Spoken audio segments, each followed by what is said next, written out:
بسم الله الرحمن الرحيم عادي عاد بقوم هالسنتين قولنا صحافته وحنا إذكو جبالين يا دلك الساعة وشقين إنسان صوماليين إياه الدون كبا أيان أجهي وحنا الدون كأن وشيء أنكوا يعني لنا عيدا بالسن أو عادي عاد بحدي سنو ده قلب كي سنو أكتيه مور الله له وقت والبنا شقدوda qaranka u taagan iyo waxa loo igmaday ciidankaasi wuxuu ku hawlgalay markii hore tareex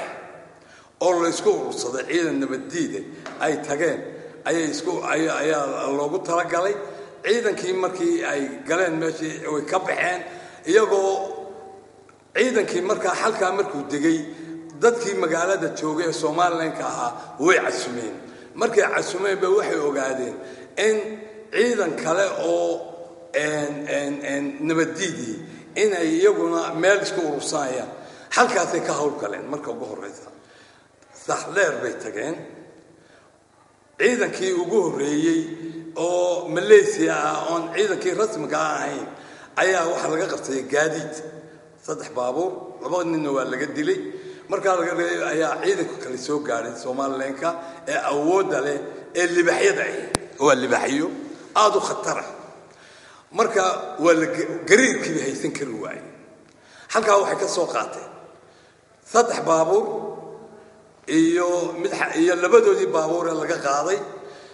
iyagoo leersay halka ku yimaadeen dhowr cagtana way mariyeen inkastoo aan ka jeclaa meeshii loogu talagalay ee taliskii joogay ee ragga qaar joogeen inay soo qabtaan baa doonay laakiin way ku tali jiraan in la soo qabto kuwaan halkaas ay hawshaas ku dhamaatay iyagoo nabad qabay iska soo baxeen way yimaadeen waana qaban doonaan haddii alla yiraahdo qolada loogu talagalay in la soo qabto mid loo soo qabto mid ragga meesha hawsha wada mid baa loo soo qabanayaa iyagoo maxaabiisna wala keen doona inta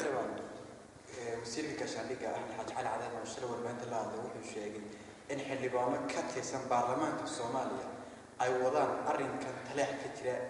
wadaan caqaladeyn ee kaga soo jiraan nabadgelyada Soomaaliya adigoo xildhibaan ka tirsan golaha guurtida xildhibaanada uu sheegay wasiirku maxaad ka leedahay horta isagoo wasiir ana guurti baanay anigu kuwa qudhowda guurti waxaan u ahay xildhibaan waxa weeyaan waa niman iska shahdoontay marka ma tilmaamayo kuwa anigu wali ma tilmaamayo laakiin waa raggan sheegay la soo qabaya maxkamadda la keento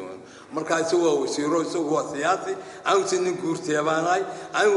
ciidankan u mahadnaqaya hawshooda qabsaday iminkan kuwii ay ku daba jiraan inay soo qabtaan baa ku tali jiraya antaas weeyaan